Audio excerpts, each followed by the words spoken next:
Richard Benjamin Speck grew up in the flat expanses of rural west-central Illinois.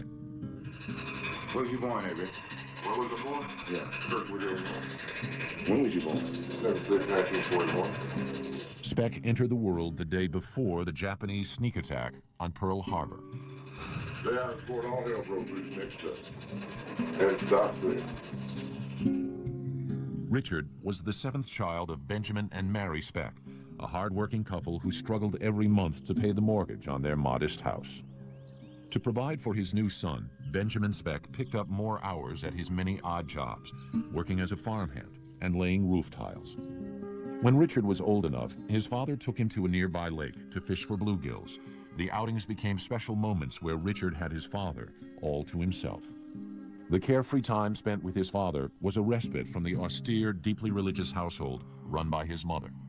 The family attended the United Presbyterian Church, and Mary insisted on strict rules against smoking and drinking. Her husband once endured a severe reprimand after having a beer at a fish fry. In 1947, Richard lost the light-hearted influence of his father when Benjamin died of a sudden heart attack. The 6-year-old was devastated. His elementary school classmates noticed changes in his behavior.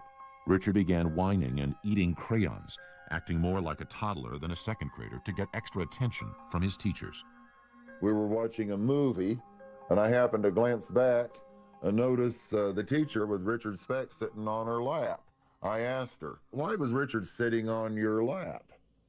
And she replied, "Oh, Richard Speck was acting like such a big baby. I couldn't think of any better place to put him." At home, Richard was spoiled by his older sisters, but received little comfort from his destitute, widowed mother. Soon after Benjamin's death, a traveling insurance salesman named Carl Lindbergh began courting Mary Speck. Their marriage in 1950 solved Mary's financial problems, but Lindbergh was the exact opposite of Richard's sober, hard-working father. He had a criminal record that included arrest for forgery and drunk driving. 8 months after Richard's mother remarried, the couple picked up and moved to Dallas with Richard and his younger sister Carolyn. 9-year-old Richard deeply resented his mother's decision to remarry and relocate, and he let it show. Years later in prison, Speck would recall that the disruption in his family life made it easy for him to reject his strict religious upbringing. Preacher says, "Oh, we got a new bassist in here. Well, we're going to give you a Thursday to pick out 3 hymns." I stood up and said, "I want him, and him." They kicked me out of church. It wasn't long before his stepfather wanted to kick Richard out of the house. He would get drunk, call Richard a gutter rat, and tell him he couldn't stand the sight of him. To get back at Lindbergh, Richard would break into his liquor cabinet, have his fill, and disappear from the house. By the time he was 15, Richard was getting drunk nearly every day. He dropped out of school and began hanging around with a tough crowd of older teens who introduced him to marijuana, pills, and the basics of crime. Richard started carrying a switchblade and learned how to use it to pick window locks. He also learned about sex, mostly one-night stands with the older girls in his crowd and prostitutes. He began to develop contempt for any woman he considered easy. By the age of 20, Richard was a known petty criminal. He had a long list of misdemeanors, drunk and disorderly conduct, indecent exposure, and shoplifting. His slick-back, dirty blonde hair, deeply pockmarked face, and crude tattoos made him look dangerous. A tattoo on Speck's forearm read, "Born to raise hell," but it was the empty boast of a young man who always wished he was tougher. Absolute coward. Take away a knife and a gun, and he has no ability to fight with his fist. Yet he had a tremendous skill at animal cunning, at being able to put people at ease, to con them. He was a good burglar, he was a good thief, and he was a good liar. Richard was not at all intimidated by the cops and knew how to turn on his good old boy charm in a pinch. When that failed, his mother always came to his rescue. No matter how often he needed to be bailed out of jail, his mother paid his way. Mary Speck's unconditional love for her delinquent son allowed Richard to bury his resentment for her. She became a saint in his eyes, an impossible ideal that Speck used to judge every other woman in his life, especially 16-year-old Shirley Malone. Richard met Shirley at the Texas State Fair in October 1961 and got her pregnant after 3 weeks of dating. They quickly married. Speck's job as a truck driver for the 7-Up bottling company was supposed to support them both, but the 21-year-old usually blew his paychecks on prostitutes and alcohol. Richard insisted on a far different standard of behavior for his wife. He had what we technically call a Madonna prostitute complex. In other words, women were either virginal and pure, and if they weren't, then they were totally to be considered as tramps, sluts, whores, prostitutes. He felt that she was in the prostitute category because he felt that she'd been unfaithful to him. And the minute he got that idea, she was totally no good. Shirley denied ever cheating on him, but Speck didn't believe her and wanted to punish her any way he could. He would pick up lady friends and drive them to his apartment. As his pregnant wife watched, he kissed and fondled them in the car, laughing at her before speeding off. Richard also refused to pay Shirley's medical bills and was not around for the birth of his daughter, Robbie Lynn, in July 1962. At the time, he was serving a short sentence in the county jail for disturbing the peace. His first trip to state prison came 16 months later for forgery. Speck served that stint with ease, and by the age of 23 was back on the streets, more dangerous than before. His contempt for his wife now turned violent. Richard demanded sex from Shirley 4 or 5 times a day. If she refused, he slapped and choked her. Richard seemed obsessed with the criminal life and bragged that someday he would make headlines. There was a story in the Dallas Sunday papers, and he was reading the papers that morning and made the comment that someday he was going to do something that would also be of equal publicity. In January 1965, Speck tried to make good on his boast. He attacked a woman at knife point in the parking lot of a Dallas apartment building. She got away. Speck was arrested. Once in custody, Richard claimed he couldn't remember much of the incident because he had blacked out after having too much to drink. His story worked. Instead of facing charges for attempted rape or murder, he was given the chance to plead guilty to aggravated assault. This time, Speck only served 5 months in prison due to a bureaucratic slip-up. By January 1966, Shirley decided that she had had enough and filed for divorce. 2 months later, in March, Speck robbed a grocery store and a warrant was issued for his arrest. Rather than face another prison term, the 24-year-old Speck fled Texas and headed back to his childhood home in rural Illinois. Richard's older siblings were still living there.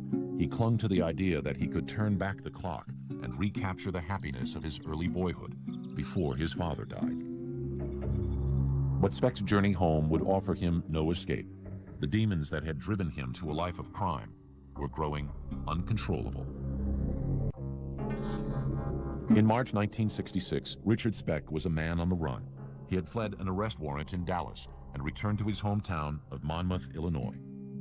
The 24-year-old was desperate to recover some remnant of his early childhood, of the days spent fishing with his late father, but Speck just didn't fit in anywhere. I think Richard Speck was just a different cut of person than what we were used to in our town. He was a stranger and dressed kind of flashy. His brothers and sisters were well aware of his troubles with the law down in Texas, but Richard promised that he had outgrown his wild ways. They wanted to believe him and did what they could to help. Richard's sisters found him cheap room and board with family friends. His brother William was a carpenter and got Richard a job sanding plasterboard for another carpenter in town. Initially, Richard didn't let them down. He showed up for work on time and kept his tattoos covered. But Speck's dream of recapturing his past was quickly shattered. After only 2 weeks in Monmouth, he learned that his ex-wife Shirley had remarried. The news overwhelmed Richard, dredging up memories of betrayal and abandonment.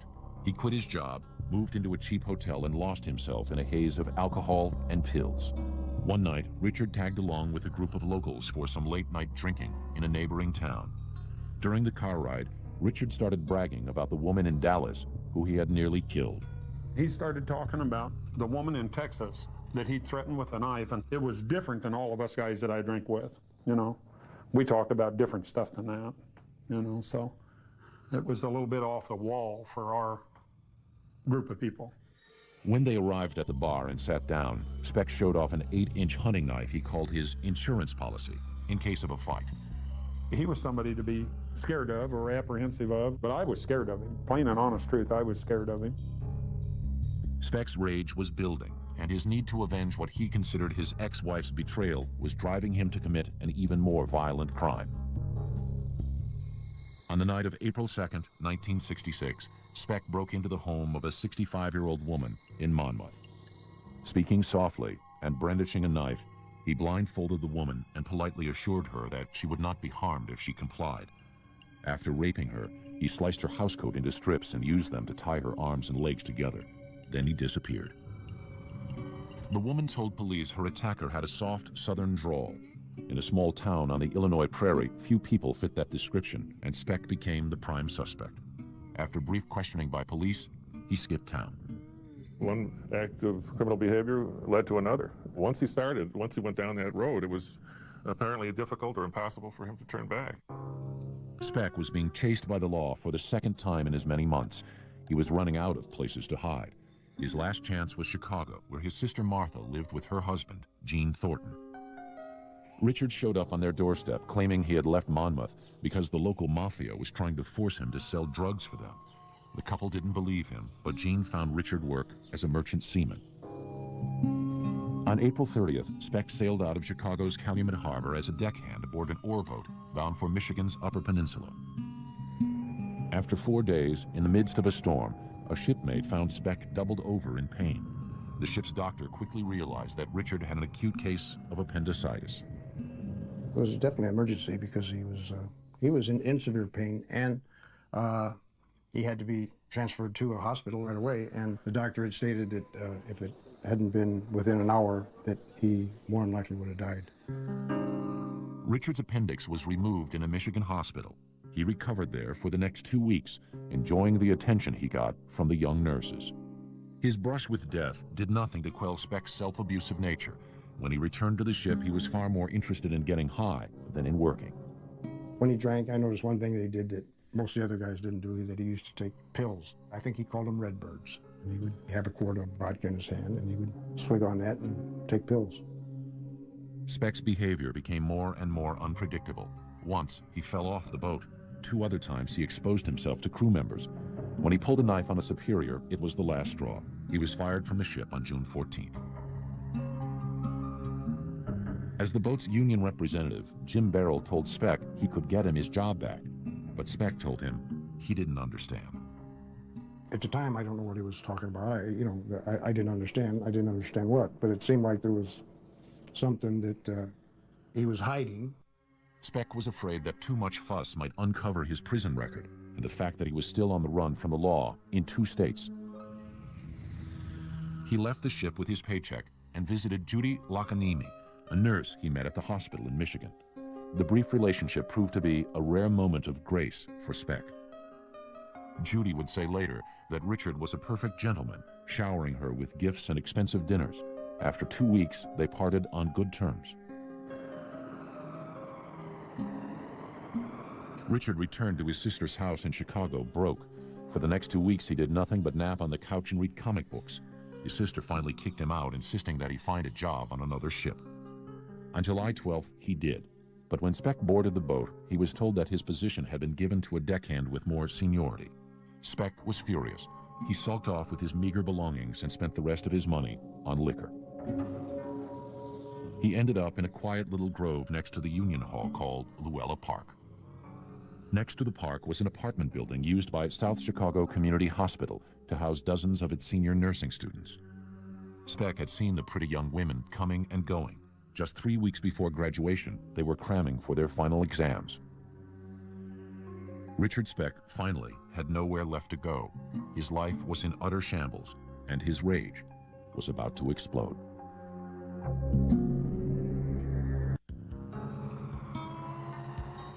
In the summer of 1966, Richard Speck was an unemployed ex-con addicted to drugs and alcohol. He was flat broke, alone, and a fugitive. He couldn't get employment. He already had a wrecked marriage. He was taking pills heavily. He was drinking heavily. Here was a person whose life was going downhill in a hurry. Speck had always believed that he was somehow destined to shock the world. He was about to realize his ambition. On the morning of July 13th, Speck waited outside the National Maritime Union Hall on Chicago's South Side, hoping for a berth on a merchant ship. There was none available. So he called his sister Martha, begging for help. Within the hour, she met him in front of the hiring hall and gave him $25. With money in his wallet, Speck had no reason to wait for work. He left for the nearby Shipyard Inn, but not before taking another long look at the apartment complex down the block, filled with young nursing students. Speck took a room at the inn and spent the day drinking and following a middle-aged woman from bar to bar. Around 6 that evening, he approached her on the street, forced her at knife point up to his room, raped her, and stole a .22 caliber pistol from her purse. Stealing the gun bolstered Speck's nerve. Just after 10 p.m., he walked to the apartment building by Luella Park, dressed in black, armed with the pistol and his switchblade. Speck pried open the back window screen and entered the apartment from the rear. He climbed the stairs, came to a bedroom door, and knocked. 23-year-old Corazon Amorao, a native of the Philippines, opened the door. Speck leveled the gun at her. He led Amorao at gunpoint through the apartment. Within minutes, Speck roused 5 other women from sleep and herded them all single file into the largest bedroom. With a wave of the .22, he sat them down and lit a cigarette. He was very beguiling. He sat on the floor, smoked cigarettes, laughed, talked to him, kept telling me he wasn't going to hurt him. He just wanted to get their money and leave town. Smiling and using his softest Texas drawl, Speck said that he planned to jump a ship heading for New Orleans and began collecting money from the 6 women one by one. At 11:40 p.m., 22-year-old Gloria Davy came home from a date with her fiancé. He now had 7 captives, isolated in their corner apartment and out of earshot from their closest neighbors. The women sat terrified, trying to joke with Speck as he casually smoked. They had been trained as nurses through psychology courses to calm people. That was one primary thing that made them think that Speck, we can talk him out of this, we can use our psychology. But the women fell silent when Speck crushed his cigarette, stood up, and flipped open a switchblade. He sliced a bedsheet into long strips, careful to keep the gun within easy reach. He tied each of his prisoners up, binding their hands behind their backs and knotting their ankles tightly. I think he went there to rob them, and I think he went there to see what sexual pleasures might result from the robbery without any clear intent of homicide. This video, made years later while Speck was in prison, is the only time on record that he spoke of that night. What you locked up for? They counts murder. Did you kill him? Sure I did. Why? Just one that night. In minutes, Speck had all 7 young women helpless and immobile on the floor. First, he grabbed 20-year-old Pamela Wilkening, and she showed him her contempt. One of them hit him in the face. If he's gonna kick me out of the lineup. The insult enraged Speck. He took Wilkening to a bedroom across the hall, gagged her, and pinned her to the floor, intent on raping her. But 2 other nurses, Mary Ann Jordan and Suzanne Ferris, unaware of what was going on, walked into the room, surprising Speck. At that point, all of his rage exploded. The women tried to run away, but they never made it out of the bedroom. There's 2 over there, so I'll stand. Speck stabbed them over 20 times with his switchblade, then turned his attention to the other young women. Wound up trying to kill off all the women. Over the next 4 hours, Speck methodically killed 6 more of his captives, washing their blood from his hands after each murder. Why you didn't use the gun? Why did you prefer to use the knife? It doesn't make too much noise. There's no shape to run. The knife is quiet. Speck's nonchalance in the video belies the brutality that he unleashed that night. Valentina Passion's throat was sliced through to her larynx. Patricia Matuzak suffered a vicious kick to her midsection. He saved Gloria Davy for last. She was one of the first with me. She was the last one to go. I knew I had all the time in the world. I heard you down there to do this. If y'all cocky, so get naked, bitch. On Gloria, it would seem that Speck unleashed a lifetime of buried rage toward all women, especially his mother and his ex-wife. He dragged her downstairs to the couch, raped and sodomized her, then strangled her to death. After checking the large bedroom for valuables and survivors, Speck strolled out of the front door and into the night. He stopped on the Calumet River Bridge to toss his bloody switchblade into the water. He went to bed that night at the Shipyard Inn, believing he had committed the perfect crime. By daybreak, reports of the slaughter were front-page news. Our next-door neighbor, Mrs. Windmiller, asked me if I heard this awful screaming. And may we get the other descriptions, Doctor, where the other bodies were and what happened? In the east bedroom, there were 2 girls lying on the floor. The only thing that I might say to this man is that he is psychologically sick. He ought to turn himself in. He ought. As I said before, this is the crime of the century, because innocent. There were far more questions than answers. Who would do this? 8 young women who were doing good in the world. All they wanted to do was heal people as nurses. So the questions were, how could they all be killed at once? How did he do it? And then who was he, and was he still in the city? That morning, Richard Speck was just a mile from the crime scene, confidently drinking in the same seedy bars he had been in the night before. But Speck had made a mistake. He'd left a survivor. Throughout the massacre, Corazon Amarau had been huddled under a bed just a few feet away, praying furiously. When he heard that there was a survivor, that's when he immediately changed his name, called a cab, went to Cabrini Green to leave a dead-end trail, and did everything to escape his identity and escape Chicago. Speck wound up a mile and a half west of Chicago's business district, among the bums of Skid Row. He checked into a 90-cent-a-day room under the name R. Franklin. Speck didn't stray far from his hotel, knowing the police would have all public transportation from the city well guarded.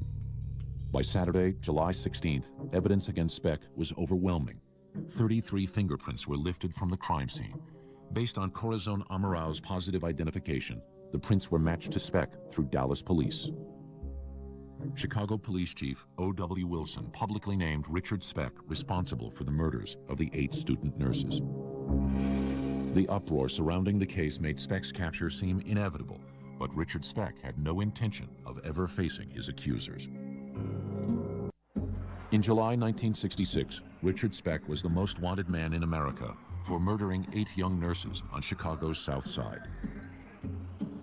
He hid away in a Skid Row hotel, but realized that escaping the city was impossible. 3 days after the murders, on July 16th, Speck polished off a quart of cheap wine, smashed the bottle, and used the jagged glass to rip gashes through the veins in both his arms. Richard lay down beneath a ceiling of chicken wire in his hotel room, slowly bleeding to death, trapped by the publicity that he had always vowed he'd get. But even slashing a wrist and arm would not prove to be a way out. The hotel handyman discovered Speck and called police. When the cops arrived, they didn't recognize Speck. They rushed him to Cook County Hospital, where his identity was discovered, just beneath the dried blood caked over his arms. And I wiped the blood away, and there was Born to Raise Hell. And I looked at the nurses and I said, this is the fellow that the police are looking for. Within hours, hundreds of reporters were descending on the hospital for a glimpse of the notorious killer. Speck's court-appointed lawyer, Gerald Getty, and prosecutor Bill Martin received access. I guess you expected to see horns growing out of his head, but to me, he did not look capable of being a person who could murder 8 people. Behind Speck's dull eyes was a savagery that only his victims knew. Their last funeral services were held on July 18th, a day honoring the patron saint of nurses, Camillus. It was in everybody's life because everybody knew a nurse and everybody had a daughter or a child that this could have happened to who was at college. That, just that the freakishness of an intruder coming in invading was what was so awful about it. Everybody wanted him to fry. When questioned, Speck's memory of the murders was conveniently lacking. All he could recall, he said, was drinking at the Shipyard Inn from 6 o'clock until 8, when he claimed to have been given an injection of speed by a stranger. And he said after that, he didn't remember anything. He never denied it. He said, if I'm accused of it, I don't remember it. And that's the most I ever got out of him.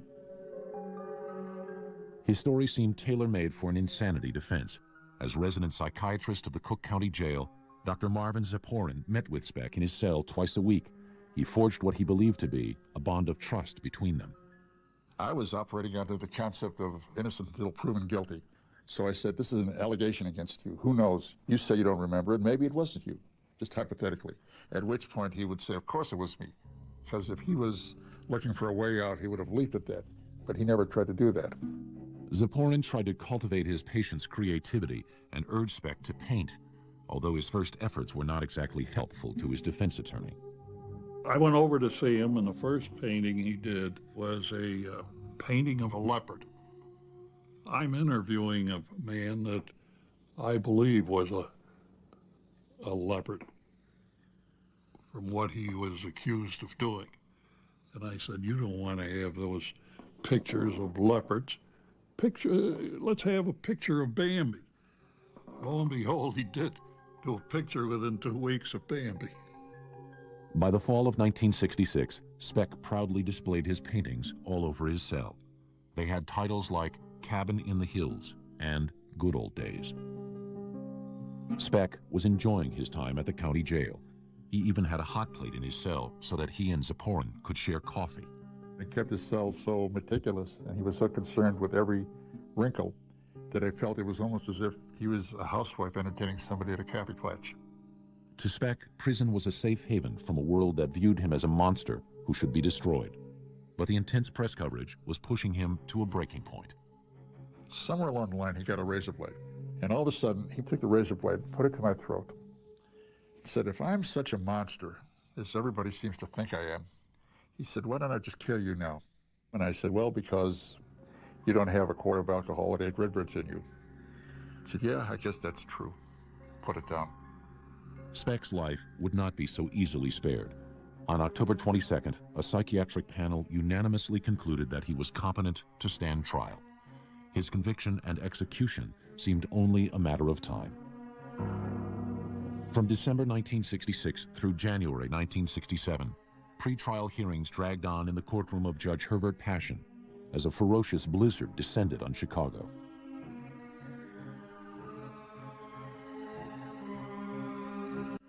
Speck had long resigned himself to the fact that he would die for his crime. He says that when we get to court, Judge Passion, who hates me with a purple passion, as he put it, he's going to sit there with his band of angels and they're going to crucify me.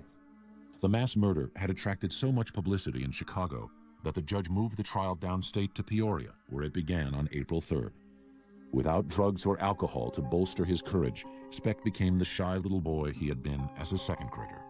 He wanted to hide from people. He didn't want all this publicity. He would not go into the courtroom until they took him up to the window on the door and he could see me in the courtroom. Then he would go out. On the second day of testimony, prosecutors called Corazon Amaral to the stand to identify Speck. I asked the standard question if she saw the man in the courtroom today. And I kind of thought she would just point, because she was really frightened of Speck.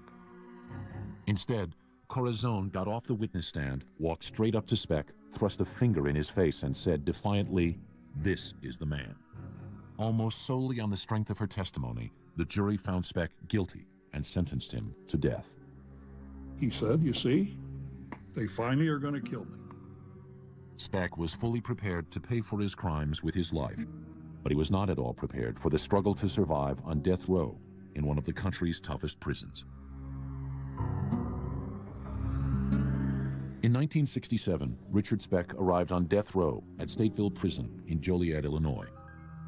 The 26-year-old had every reason to fear he would be killed long before he got to the electric chair. In prison, convicts who raped and murdered women were deeply despised. On death row, it would seem that Richard Speck didn't stand a chance. There were 3 other inmates on death row at the time that had killed 3 guards, and they immediately started agitating Speck, scaring him with what we were going to do to him, and to the point where he was almost climbing the walls. After only 4 days, the warden was forced to transfer Speck to the prison's isolation unit for his safety, where he began working as a janitor. He asked if he could paint his cell. I got him the paint, and he painted his cell and did a very nice job of it. And so then we give him a job of painting the entire isolation unit, which he did. Speck's prison work afforded him a little freedom, which he exploited for petty scams. He cleaned out the sewer pipes and hid jars of raisins inside them to ferment into alcohol. He also started smuggling cigarettes. Speck constantly swilling his homemade booze, became known as the Drunken Painter of Stateville, a moniker that gave him the status he loved. He enjoyed his celebrity within prison because the other inmates and the guards, everybody who passed him would say, well, there's Richard Speck. You know Richard Speck. Of course, everybody did. The relatives of Speck's victims were waiting anxiously for his execution, but his appeals dragged on. Then, in June 1971, the U.S. Supreme Court reversed Speck's death sentence, ruling that during his jury selection, potential jurors had been improperly excluded. Without a death sentence hanging over his head, Speck settled into his new life. It was the most stable existence he had known since early childhood. The structure and style and position of authority held in prison were the highest position you ever held in society. If a hurricane blew down the prison, the only prisoner who would not walk away would be Richard Speck. Beginning in 1976, just 10 years after the brutal murders, Speck became eligible for parole. The families of the slain women were forced to relive their nightmare. I don't think that they should ever release him, and I hope and pray that people will never forget this case and back us up after we're gone. Speck was repeatedly denied parole. He realized that freedom was impossible and disappeared into the depths of the prison's bizarre subculture, a dehumanizing world of violence and sexual abuse ruled by only one law: survival. By 1991, Richard Speck had been in prison for more than half his life. On December 5th, only one day shy of his 50th birthday, he suffered a sudden heart attack. He was rushed to the hospital but could not be saved. The life of Richard Speck, notable only for one savage night of violence, was over. His family didn't want his body. Nobody did. And he was cremated, and no one knows except two people where his ashes were even strewn. But the legacy of his heinous crimes did not fade away quite so easily. In 1996, Chicago investigative journalist Bill Curtis uncovered a grotesque reminder of Richard Speck. The disturbing video in which Speck discusses the murders and shows evidence of his bizarre life behind bars. How'd you feel after killing those ladies? My heart fell. Had no feeling. Dad knew I felt sorry, but no. More shocking than Speck's lack of remorse was his change in appearance. Apparently through the use of hormones, he had transformed his body to ensure his survival in one of America's most dangerous prisons. He had the certain trappings of a female body that made him very desirable to inmates. The breasts and the, silk feminine underwear were all part of the scheme by which he kept himself alive, and not only alive, but well supplied with goodies like liquor and cocaine, because he was what's known as a queen bee in the penitentiary. And it worked. He didn't get killed like Dahmer. Absolutely cunning survivor. Yeah, don't you know what's fun I've had? That's also what disappointed a lot of people. We wanted him to hurt. We wanted him to be in pain. We wanted him to die. But Speck may have suffered a fate worse than death: 25 years of humiliation and abuse. Do you like being right man? Absolutely. Have you always liked being right man? Sure. You want to do something? Yeah.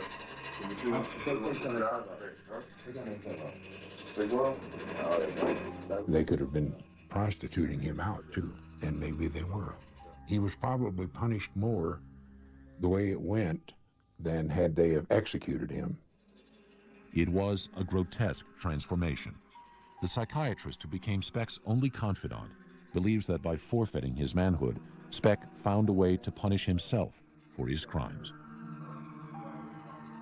He felt that somewhere along the line, he had to experience the same kind of degradation and humiliation that he had inflicted on others. To feel that he had taken a woman's place, was being used as he had used women. He was a miserable person who lived a miserable life. I think he got his justice. So often we create a monster out of Richard Speck, and sometimes it is worthwhile to back off and say, well, maybe he wasn't a monster. Maybe he was all too human. That is the most frightening thing of all. predators. She was like Spider. He was a perfect killing machine. And their prey is human beings. He would literally squeeze the last gasp of breath from his dying victim's body. This is the crime of the century. Who would do this? Biography's profile of serial killers continues. The teacher with Richard Speck sitting on her lap. I asked her, why was Richard sitting on your lap? And she replied, oh, Richard Speck was acting like such a big baby. I couldn't think of any better place to put him. At home, Richard was spoiled by his older sisters, but received little comfort from his destitute, widowed mother. Soon after Benjamin's death, a traveling insurance salesman named Carl Lindbergh began courting Mary Speck. Their marriage in 1950 solved Mary's financial problems, but Lindbergh was the exact opposite of Richard's sober, hardworking father. He had a criminal record that included arrest for forgery and drunk driving. 8 months after Richard's mother remarried, the couple picked up and moved to Dallas with Richard and his younger sister Carolyn. 9-year-old Richard deeply resented his mother's decision to remarry, carrying a switchblade, and learned how to use it to pick window locks. He also learned about sex, mostly one-night stands with the older girls in his crowd and prostitutes. He began to develop contempt for any woman he considered easy. By the age of 20, Richard was a known petty criminal. He had a long list of misdemeanors, drunk and disorderly conduct, indecent exposure, and shoplifting. His slick-back, dirty blonde hair, deeply pockmarked face, and crude tattoos made him look dangerous. A tattoo on Speck's forearm read, "Born to raise hell," but it was the empty boast of a young man who always wished he was tougher. Absolute coward. Take away a knife and a gun, and he has no ability to fight with his fist. Yet he had a tremendous skill at animal cunning, at being.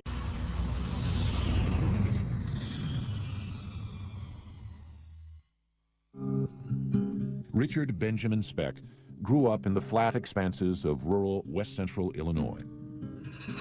Where was you born at, Rick? Where was I born? Yeah. Kirkwood, Illinois. When was you born?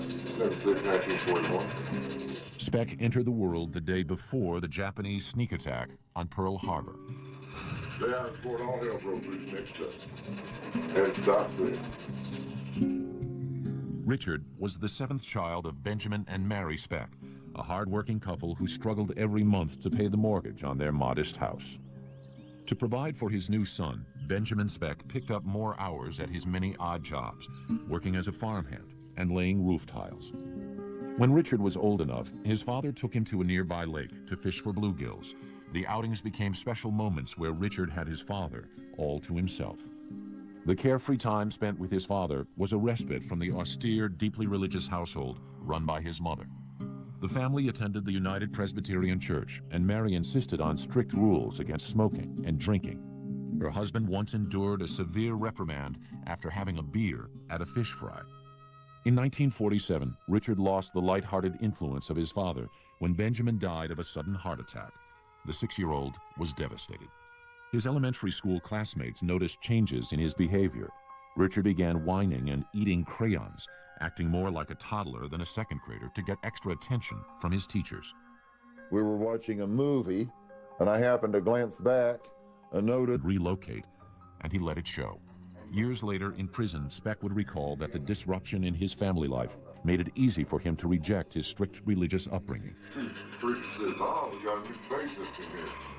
Well, we're going to give you a service to take out 3 hymns. I stood up and said, I want him, and him. They kicked me out of church.